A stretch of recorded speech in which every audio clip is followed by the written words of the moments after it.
ถ้าให้วิดีโอเอาตัวเองเวลาหกกินข้าวไม่ แซ่บละลายมาเล่นออกกำลังกายอ้อมหอบเดินแบบเกลือนๆเนาะแม่เนาะ โดย แล้วมากินข้าวแล้วกับมือเหมือนมากแล้วกับ เขากินกับยังมาเนี่ยเขากินกับยังมาเนี่ย เป็นหมู หมูกเป็นหมู แล้วคุณน้องน้อง ไม่กระโปงไม่กระโปงนั่งเป็นจีนั่งเอาถ้วยละนี่ มันบอกพี่น้อง แม่และพี่น้องอยู่ให้อยู่หน้าคือเก่ากับพี่น้องครับพี่ตากินปลาได้เบอร์อะไรเมื่อไรแข็งน้อยจ้ะจะเนื้อไอ้เบอร์อะไรก็ แซ่บอีลีเดอร์แซ่บอีลีนะเด้อเฮ้ยกินกระเสือเด้อแซ่บอีลี เจ็บอีหลีเด้อพี่น้อง หัวขับเนาะ ไม่กินคำแน่ใช่ไหมเอาตอนนี้แซ่บหลาย แซ่บหลายเด้อ ๆจำเจออีกนะ มันเผ็ด เผ็ดเหรอ ตาเผ็ดเนาะเผ็ดนะ คนจะจ่อยมันกินแล้วไหนเชี่ยวกินเชี่ยวไปต้องเพิ่นอัดประตูเขาออกมาไปแล้ว เนี่ย ว่าบ่ ประคับ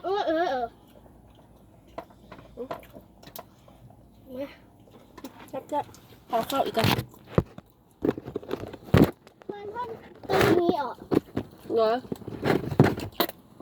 พ่อมาเข้าเนี่ยย่านโจรมาเนาะก็อีเลิฟน้อง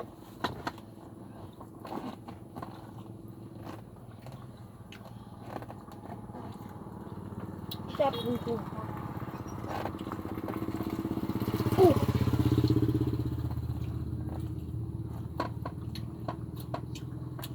ตำรวจแหนมเบิ้ล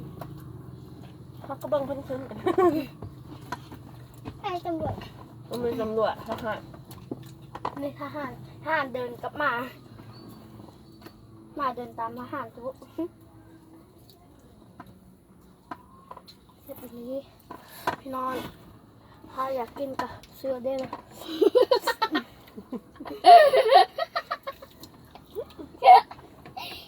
มันฟ้องนะ ยังไม่จบจีบในวันนี้ ให้ยังบ่จบคลิปให้มันตัดเอาเอง จับเด้อ กินแบบแซ่บๆไปกินอังแซ่บแบบไหนแซ่บแบบไหน จับแบบนี้เป็นทะเลใช่ไหม แบบไหนไม่ลองกินแบบแซ่บๆดูไหม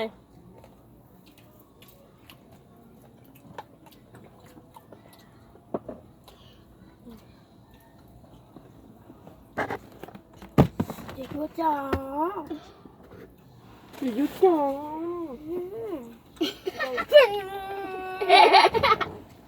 ใส่เปื้อนแท้น่ะ ปากกระเด้อพี่น้องแซ่บคัดเด้อ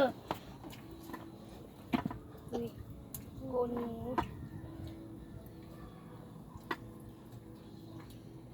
ไม่กินหลายๆจำเจียวแดด แบบเด้อ เอาข้าวใส่ แม่ข้าวหมักก้อนได้ไหม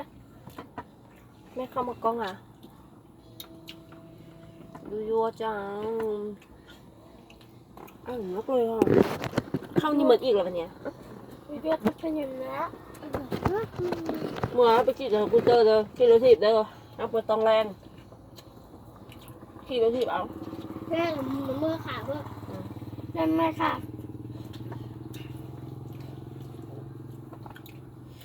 อยู่แซ่บเด้อ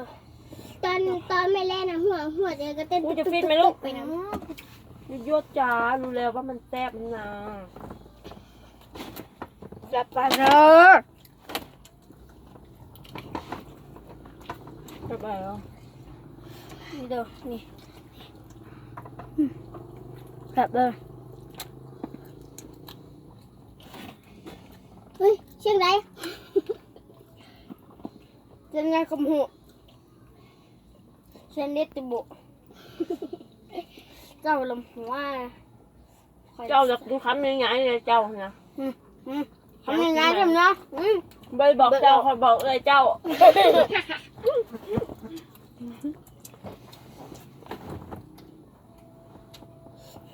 แซ่บเลยเด้อพี่น้องนี่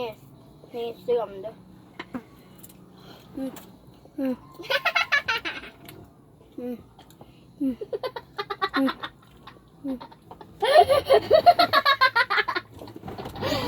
ไม่ใช่ไม่ไหว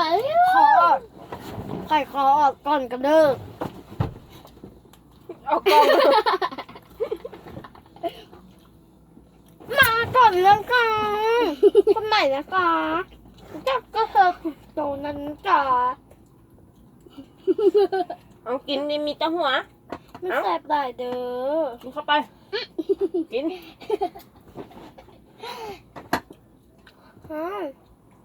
แซ่บแบบเจ้าไม่ใช่บุตรเลยมันปิดประตูแล้วติบุยแม่ แม่ก็ว่าซะแหละ ไปลูก กินเลย กินก่อนมาเถอะก่อนละ เข้ามา กินได้ไหมกินไหม ไม่ได้เข้าไปได้เร็ว นี่อะไรมันอ่ะ ๆเดี๋ยวบัวได้เหมือนได้ฮะเป็นหัวสัตว์จังได้เหมือน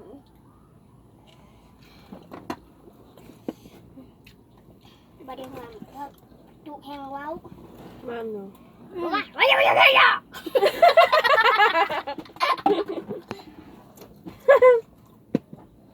จะไปรีดเขาเกลือปากมือแพ้เหรอเมื่อกี้ขี่ไปเมื่อกี้จะปากมือเขาเนี่ยบอกแล้วเก่งใครขี่รถหิบปากมือก็ได้เด้อ คอยอิ่มเลยเด้อ เงียบประทับลงทำไม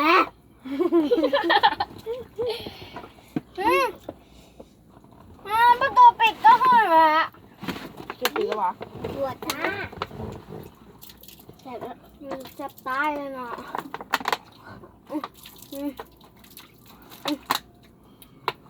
กินปีกหมูเนี่ยกินปีกหมูก็แซ่บเด้ออัพรถเร็วแม่ตู้ปิดแล้วพอลิดออกก่อน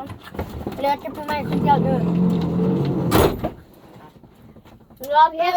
เดี๋ยวที่เผื่อให้อย่าไปเอาเฮือน เดี๋ยวเอาน้ำให้กินก่อน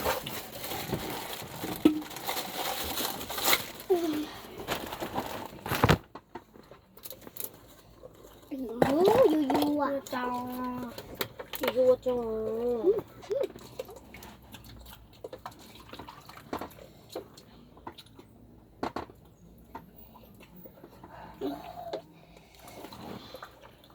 ปีหมู เอาน้ำหน่อยนิดตัง เป็นไงจัง น้ำไหม ชอบขนมน้ำเบียร์น้ำเหล้าขอตั้มเลยนะ เอาปีเก้าแดง ไอ้บ่เอาอัน เอา น้ำ ปีเก้านะ ตำหัวว่ะพอข้าวก่อนมาแล้วเนาะ 15จะเมื่อละเด้อเมื่อเงินเมื่อซานเด้อบัดนี้เด้อ เดี๋ยวได้ถือปิดประตูบ่ได้ออกไปเพื่อนเนาะสิติดอยู่หมอใช่ติดอยู่ค่ายทหารมึงติดอยู่บอลทหารบัวนี่แหละขี้นอนอะไรนอนอยู่บน เอ๊ะจังไดนี่ เมื่อเนาะ มือ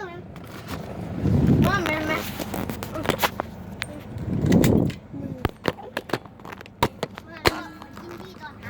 คอยยินดีต้อนรับ ฟัง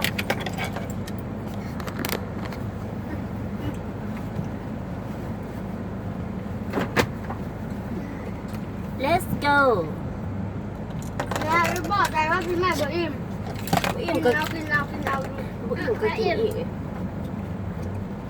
อิ่มก็กินอีกสนะ จำเบิดแล้วนะ เมื่อเฮือนก็ยังกินอีกได้อยู่ อื เมื่อเฮือนเฮาบัดนี้นะ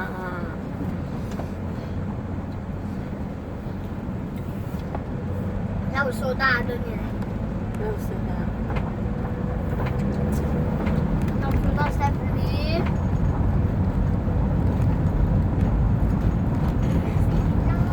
ใส่น้ำตาลอยู่ไหมวะโดนคอยไปได้ใช้เจ้าหรือว่าหมดตัว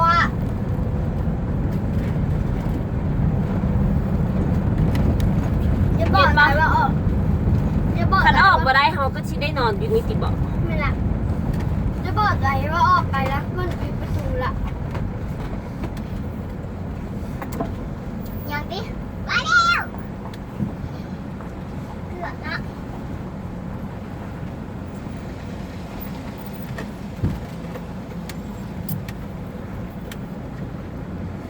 แม่เคยติดอยู่ดีกว่า เฮากายเพิ่นเฮาก็ได้เอาแว่นลงให้เพิ่นเห็นหน้าเห็นตาก่อนบ๊ายบายกล้องสิคะลูก บายจ้า สบายดีแบบไอ้บ่ไหลไว้ ยังบ่บายบายจ้ายังบ่บายบาย นกงามๆไหมกินอิ่มแล้วบ่ ข้าวเค็มจ้า ค่ะ บายจ้า บายบาย see you soon อะไรสิ อะไรทำไมทำไม อะไร อะไร ทำไมอะไรพ่อลิตามาแล้วนะ พ่อลิตาเป็นเอ็กซ์โชไม่รู้เอ็กซ์โชไม่ถูกเฮา เป็นเสิร์ฟเป็นเท้า ถูกเฮาขาดโดนละ เดี๋ยวพ่อไก่มาแล้ วัน ว นี้เด้อบ๊ายบ